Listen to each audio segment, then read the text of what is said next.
নাইগিলা কাটি দিম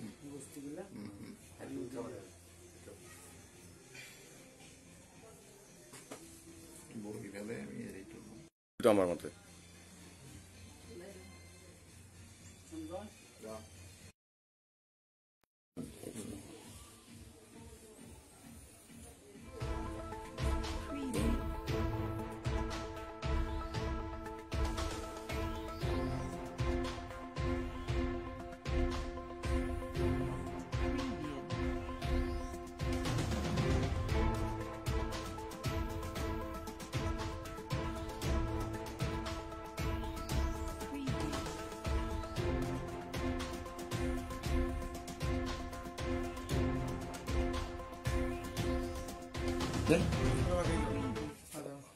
আছে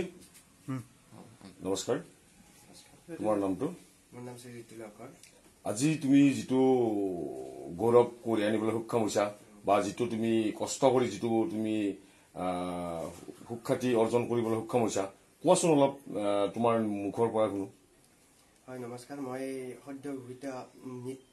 2020 পৰীক্ষাত অৰ্থাৎ মেডিকেল এন্ট্ৰেন্স পৰীক্ষাত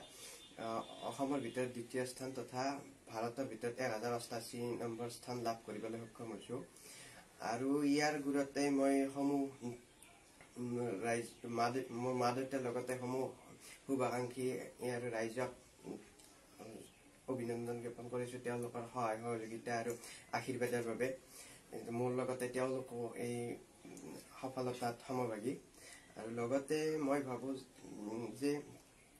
এনে ধৰণৰ পৰীক্ষাৰ কাৰণে ছাত্ৰ ছাত্ৰীসকলে অধ্যাৱসায়ৰ জৰিয়তে অধ্যাৱসায় আৰু কঠোৰ পৰিশ্ৰমৰ জৰিয়তে সফলতা লাভ কৰিব পাৰে মই তোমাক এটা প্ৰশ্ন সুধো দৰিদ্ৰতাই শিক্ষাৰ হেঙাৰ হ'ব পাৰে নেকি দৰিদ্ৰতাই শিক্ষাত হেঙাৰ হোৱাটো হ'ব নোৱাৰে কাৰণ মোৰ দেউতাও এজন ভালদৰে বেতন নাপায় নন ৰেগুলাৰ টিচাৰ আৰু মায়ে অংগনবাড়ী কৰ্মী গতিকে মোৰ ক্ষেত্ৰতে আৰ্থিক দৈন্যতা আছিল তথাপি সেইটো মোক বহুত বেছি প্ৰভাৱ পেলোৱা বুলি মই অনুভৱ নকৰো গতিকে ছাত্ৰ ছাত্ৰীসকলে নিজেই যথেষ্ট কষ্ট কৰি আৰু অধ্যাৱসায়ৰ জৰিয়তে নিজৰ কঠোৰ পৰিশ্ৰমৰ জৰিয়তে আগুৱাই যাব পাৰে তুমি হাইস্কুলত পঢ়ি থাকোতে তুমি শিশু বিজ্ঞানী হিচাপে পৰিচিত হৈছিলা কোৱাচোন অলপ হয় মই হাইস্কুলত পঢ়ি থাকোতে আৰ্যভট্ট বিজ্ঞান কেন্দ্ৰৰ জৰিয়তে বহুবাৰ ৰাজ্যিক পৰ্যায়লৈ গৈছো ষ্টেট লেভেলত আৰু আঞ্চলিক পৰ্যায়তো বহুবাৰ অংশগ্ৰহণ কৰিছো তাৰ বাবে মই সেই আৰ্যভট্ট বিজ্ঞান কেন্দ্ৰৰ আমাৰ আঞ্চলিক কোঅৰ্ডিনেটৰ সঞ্জয় খুৰা আৰু আমাৰ জিলাৰ কোঅৰ্ডিনেটৰ প্ৰদীপ মহন্ত খুৰাৰ লগতে আমাৰ আৰ্যভট্ট বিজ্ঞান কেন্দ্ৰৰ সমূহ সদস্যসকলক আন্তৰিকভাৱে অভিনন্দন জ্ঞাপন কৰিছো সেই অনুষ্ঠানবোৰত অংশগ্ৰহণ কৰি মোৰ ভিতৰত বৈজ্ঞানিক মানসিকতা গঢ় লৈ উঠাত যথেষ্ট সহায় কৰিছে তুমি এতিয়া কি ভাবিছা যে ক'ত পঢ়িম বুলি ভাবিছা যে ভৱিষ্যতে তুমি ডক্টৰ হৈ কেনেকুৱা ৰাইজৰ কাম কৰিম বুলি ভাবিছা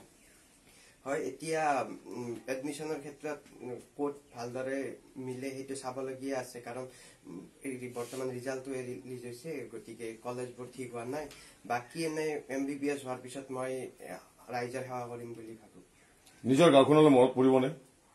নিশ্চয় পৰিব কিয় নপৰিব তোমাৰ এতিয়া যিটো তুমি শিশু বিজ্ঞানী লগতে তুমি যিটো আজি আমাৰ এই অঞ্চললৈ নলবাৰী অসমলৈ তুমি এটা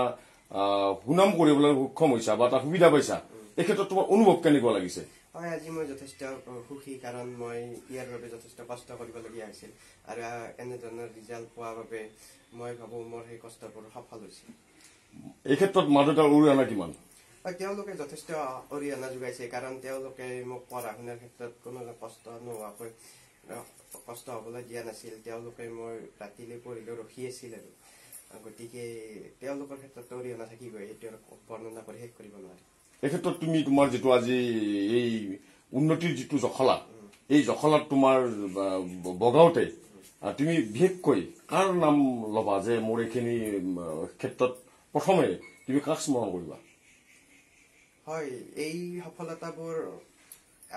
এনেধৰণৰ সফলতা অকলে কৰিব পৰা সম্ভৱ নহয়। ইয়াৰ বাবে এই সফলতাৰ বাবে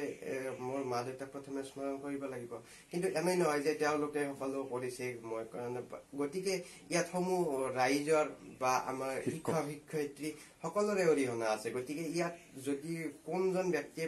সকলোৰ প্ৰথমত আহিব তেনেকৈ কোৱাটো সম্ভৱ নহয়, কাৰণ সকলোৰে অবিহনে সম্ভৱ নহয়। ধন্যবাদ, তোমাক লগ পাই ভালে লাগিল। তোমাৰ উজ্জ্বল ভৱিষ্যত আমি PI নিউজৰ তৰফৰ পৰা কামনা কৰিছো। ধন্যবাদ।